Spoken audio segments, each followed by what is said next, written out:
함께 합독하시겠습니다. 의를 따르며 여호와를 찾아 구하는 너희는 내게 들을지어다. 너희를 떠낸 반석과 너희를 파낸 우묵한 궁덩이를 생각하여 보라. 너희의 조상 아브라함과 너희를 낳은 사라를 생각하여 보라. 아브라함이 혼자 있을 때에 내가 그를 부르고 그에게 복을 주어 창성하게 하였느니라. 나 여호와가 시온의 모든 황폐한 곳들을 위로하여 그 사막을 에덴 같게 그 광야를 여호와의 동산 같게 하였나니 그 가운데에 기뻐함과 즐거워함과 감사함과 창화하는 소리가 있으리라. 내 백성이여 내게 주의하라. 내 나라여 내게 귀를 기울이라. 이는 율법이 내게서부터 나갈 것임이라. 내가 내 공의를 만민의 빛으로 세우리라. 내 공의가 가깝고 내 구원이 나갔은즉 내 팔이 만민을 심판하리니 섬들이 나를 앙망하여 내 팔에 의지하리라. 너희는 하늘로 눈을 들며 그 아래의 땅을 살피라.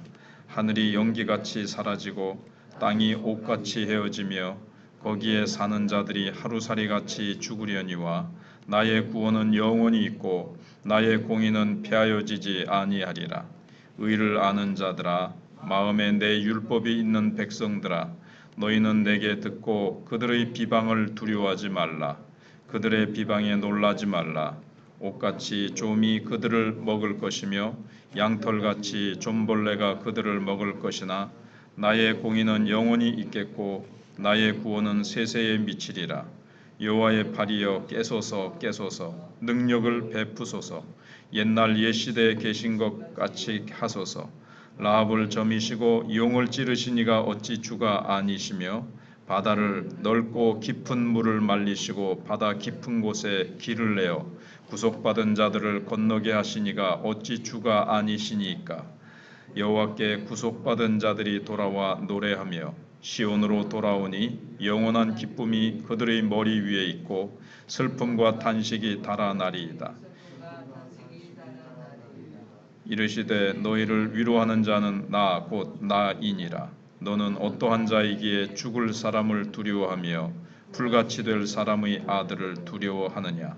하늘을 펴고 땅의 기초를 정하고 너를 지은 자 여호와를 어찌하여 잊어버렸느냐. 너를 멸하려고 준비하는 저 학대자의 분노를 어찌하여 항상 종일 두려워하느냐. 학대자의 분노가 어디 있느냐. 결박된 포로가 속히 놓일 것이니 죽지도 아니할 것이요 구덩이로 내려가지도 아니할 것이며 그의 양식이 부족하지도 아니하리라. 나는 내 하나님 여호와라. 바다를 휘저어서 그 물결을 뒤흔들게 하는 자이니 그의 이름은 만군의 여호와이니라. 내가 내 말을 내 입에 두고 내 손그늘로 너를 덮었나니 이는 내가 하늘을 펴며 땅의 기초를 정하며 시온에게 이르기를 너는 내 백성이라 말하기 위함이니라. 아멘.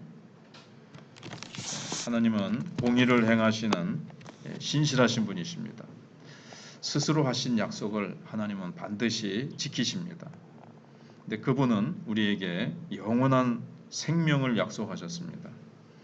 먼저 1절로 3절에서는 하나님의 선택을 기억하라고 하십니다. 하나님께서 아브라함을 선택하신 것을 1절 2절에 말씀하십니다. 너희의 조상 아브라함과 너희를 낳은 사라를 생각해 보라 이렇게 말씀하시는데 이 둘을 선택하실 때 기준은 없었습니다. 뭐 예쁘고 말을 잘 듣는 사람들을 선택하신 것이 아닙니다.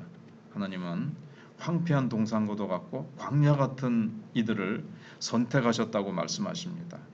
그리고 하나님은 이들에게 아름다운 동산으로 만들어 주십니다. 그들과 그들의 삶을 아름다운 동산같이 만들어 주시는데 그들이 그런 것을 받을 만한 실력이나 공로나 그런 조건이나 수준이 됐기 때문에 하나님께서 하신 것이 아니라 하나님께서는 그들의 수준이나 실력과 상관없이 하나님은 그들을 무조건적인 사랑으로 택하셔서 조건 없이 택하셔서 하나님 앞에 사실 우리는 늘 죄인이고 부끄러운 자들이죠. 우리가 아브라함의 생애를 보면 아내를 누이라고 속이기도 하고 참 이런 부족한 부분이 있지요. 여전히 우리도 늘 죄인이고 부끄러운 부분들이 우리도 역시 있습니다. 여전히 그런 모습이지만 하나님께서는 아브라함에게 하신 약속을 신실하게 지키시 나가십니다. 아브라함이 거짓말을 해서 위기에 처해도 하나님은 약속하신 것을 계속해서 이루어 나가시고 또 그 위기에서 건져내시지 않습니까? 우리에게도 마찬가지고요. 그래서 하나님의 시선은 동일하십니다. 조건 없이 선택하신 하나님은 조건 없이 우리를 사랑하십니다. 어떤 조건을 보고 택하셨다면 그 조건이 없어지면 하나님께서 우리를 내치실 것입니다. 그러나 하나님은 조건 없이 택하셨기 때문에 변함없이 조건 없이 우리를 사랑하시고 또 앞으로도 그러하실 것입니다. 우리가 어떤 조건 때문에 택함받고 사랑을 받는다면 그 조건을 우리가 지키지 않을 때, 그 조건이 사라졌을 때 하나님 우리를 버리십니까? 성경은 결코 그렇지 않는다고 말씀하셨거든요. 영원부터 창세전에 택하신 하나님께서 우리를 변함없이 영원히 사랑하신다고 하셨습니다. 그래서 우리는 내가 특별한 사람이라서 구원을 받았다거나 내가 형편없는 사람이라서 버림을 받을 수 있다라는 그런 생각을 우리는 이 말씀 앞에서 다 버려야 됩니다. 그게 두 번째로는 4절로 8절에서 하나님의 공의를 생각하라고 말씀하십니다. 그래서 하나님은 공의로우십니다. 이 말은 하나님은 우리보다 굉장히 윤리적인 존재다. 그래서 우리는 뭐 윤리적으로 참 타락하고 또 범죄하고 뭐 그런데 하나님은 그렇지 않으시고 착하시고 뭐 법을 잘 지키시고 뭐 이런 뜻이 아니라 아브라함을 택하시고 언약을 주시며 그 언약을 홀로 신실하게 지켜나가시는 그런 면에서 공의롭다고 오늘 본문이 말씀하시는 겁니다. 하나님은 자신이 하신 말씀을 어기실 수 없으시고 하나님께서는 아브라함에게 하신 약속, 우리에게 하신 약속을 하나님은 변함없이 어떠한 상황 가운데서도 하나님께서는 그것을 행하신다는 것입니다. 그래서 이스라엘은 포로로 잡혀 있는 지금 하나님의 공의를 생각해야 된다는 겁니다. 그냥 우리가 어렵게 됐으니까 그냥 구해주세요 이런 것이 아니라 공의로우신 하나님의 성품을 기반으로 해서 하나님 앞에 신실하게 약속을 지키시는 하나님, 그래서 하나님이 우리에게 약속하신 대로 우리를 불쌍히 여기시고 구해달라고. 다니엘서를 읽어보시면 다니엘이 기도할 때도 그렇습니다. 항상 기도할 때에 뭘 붙잡고 무엇을 근거로 해서 기도하는가 하면 공의로우신 하나님, 약속을 신실하게 지키시는 하나님, 우리의 조상과 우리가 하나님 옆에 범죄했습니다. 그러나 회개하고 돌이키면 하나님께서 구원해 주시겠다고 하나님이 약속하셨지 않습니까? 하나님이 약속하신 것을 딱 붙들고 회개하면서 그가 이제 기도합니다. 그래서 우리가 의지할 하나님은 뭐 우리의 소원대로 세속적인 복, 세속적인 번영을 약속하신 분이 아니라 자신이 우리에게 하신 언약을 지키시는 신실하신 하나님이십니다. 그래서 그 하나님이 우리에게 하신 언약을 붙들고 기도해야지 그냥 하나님 세상 사람들이 구하는 복처럼 뭐 복 주세요, 그 다음에 뭐 건강하게 해주세요, 물질적으로 축복해 주세요, 뭐 승진 잘 되게 해주세요, 이 세상에서 잘 먹고 잘 살게 해주세요, 이런 맹목적인 하나님의 그렇게 고소하고 간청하는 기도를 한다면 참 우리는 세상 사람들이 복을 구하는 것과 수준이 같은 거죠. 근데 우리는 하나님이 또 약속하시지 않은 것을 내놓으라고 때를 쓴 적은 없는지 모르겠습니다. 하나님이 약속하신 대로 하나님이 언약의 백성들을 통해서 하나님이 하시고자 하시는 하나님의 뜻을 잘 분별하고 하나님의 목적, 하나님의 뜻, 이것을 내가 잘 붙들고 하나님 앞에서 기도해야지. 그냥 이 위기를 모면하게 해주세요, 막연히 그냥 힘들지 않게 해주세요, 그냥 아프지 않게 해주세요, 가난하지 않게 해주세요, 그런 수준이 아니라 하나님 앞에서 하나님이 약속하신 이유가 있거든요. 아브라함을 불러내셔서 하나님께서 아브라함을 통해서 하시고자 하시는 일들이 있습니다. 그래서 하나님은 그것을 이루어 나가시는 거죠. 그 약속을 하나님은 변함없이 이스라엘 백성들이 어떠한 상황에 이른다 할지라도 이스라엘 백성의 상태와 상관없이 하나님께서는 그들을 변함없이 사랑하시고 변함없이 하나님이 그들을 향하여 하신 약속을 이루어 가신다는 겁니다. 이게 이제 하나님의 공의입니다. 우리에게도 하나님께서, 우리도 영적으로 아브라함의 후손이기 때문에 우리는 아브라함에게 하나님이 하신 약속과 신실하심을 붙들고 우리는 기도할 수 있습니다. 그 다음에 이제 세 번째로는 9절로 16절에서 하나님의 회복을 소망하라는 것입니다. 하나님은 이 옛 괴물들을 물리치신다고 말씀하고 계시는데 9절에 여호와의 팔이여 깨소서 깨소서 능력을 베푸소서 옛날 예시대에 깨신 것 같이 하소서 라합을 점이시고 용을 찌르시니가 어찌 주가 아니시며. 이게 이제 지금 바벨론을 하나님께서 물리치실 것을 이제 소망하면서 하나님 앞에 그렇게 기도하는 겁니다. 하나님께서 옛 괴물을 물리셨다. 뭐 용이라든가 라합 이런 거는 이제 이스라엘을 괴롭히는 강대국들을 말씀하시는 거죠. 하나님의 백성을 괴롭히는 존재들을 얘기하는 겁니다.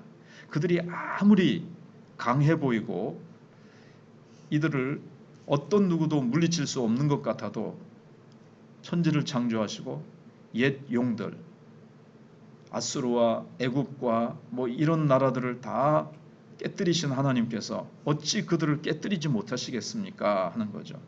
그 당시 이스라엘 백성을 포로로 잡아갔던 바벨론이라는 이 거대한 제국, 또 그들의 이 압제, 그런 것들도 하나님의 백성을 완전히 침몰시키지 못하고 소멸하지 못한다는 겁니다.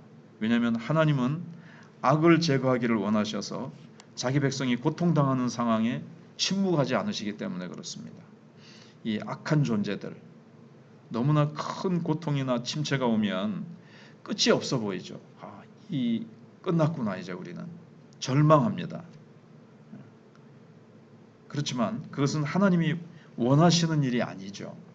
이스라엘 백성들을 잠시 하나님께서 연단하시기 위해서 더욱더 깨닫고 하나님만이 참 하나님이시며 이스라엘 백성들이 우상이 다 헛것이며 열방 강대국의 세력이라는 것이 여호와 앞에서 아무것도 아니라는 것을 하나님이 깨닫게 하시기 위해서 잠시 하나님께서 주신 것입니다.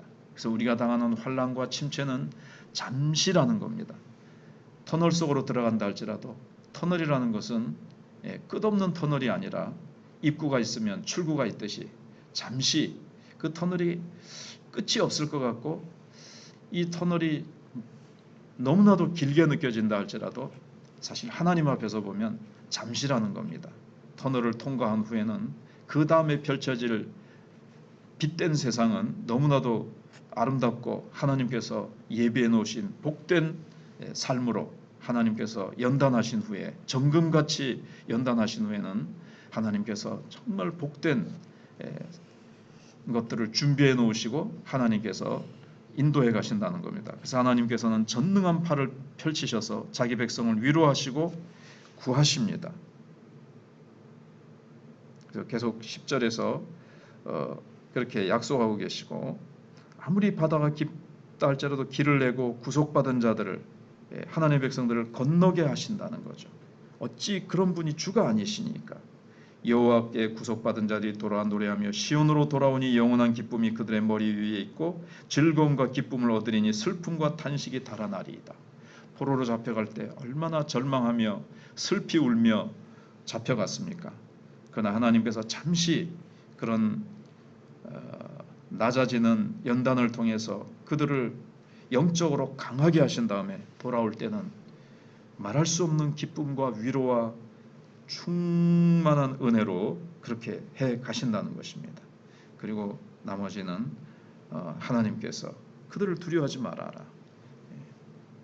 너희들이 그들을 때문에 늘 두려워하고 불안해하고 떨고 있는데 그들이 어디 있느냐? 내가 그들을 다 사라지게 할 것이고 내가 다 해결하고 정리할 것이니까 너희는 두려워하지 말라고 주님이 말씀하십니다. 지금 우리도 너무 힘든 일들을 우리 앞에 직면해 있을 수가 있습니다. 소망이 끊어지는 것 같은 그런 상황이 있을 수가 있습니다. 사도 바울도 고린도후서 1장에서 살 소망이 끊어진 상황이 자신에게 왔다는 겁니다. 그러나 왜 그런 상황을 하나님이 허락하셨다고 말씀하십니까? 오직 우리를 구원하시는 하나님만 의뢰하게 하려고. 환경은 너무너무나도 절망입니다. 0.00001%의 소망도 보이지 않습니다. 환경은 그렇습니다. 그런데 환경을 의지하지 말라는 겁니다. 자기를 도와줄 사람은 단 한 사람도 보이지 않는 깜깜한 절망 속에서 하나님은 하실 수 있고 하나님만이 답이시고 하나님만이 구원자시라는 것을 사도 바울에게도 철저하게 깨닫게 하시기 위해서 살 소망이 끊어진 상황으로 바울을 몰아넣으신 경험을 고린도후서 1장에서 말씀하고 있습니다. 우리도 그렇습니다. 어떠한 절망적인 상황 가운데서도 소망 가운데로 인도하시는 주님, 하나님만이 나의 소망이시요 피난처시요 구원의 뿌리시라는 것을 고백하며 주님 앞에 나아갈 때 하나님께서는 우리를 절망케 했던 모든 환경과 사람들은 순식간에 하나님께서 날려버리시고 사라지게 하시고 우리를 기쁨과 은혜가 충만한 상황으로 하나님 우리를 날마다 인도해 가실 것입니다. 기도하겠습니다.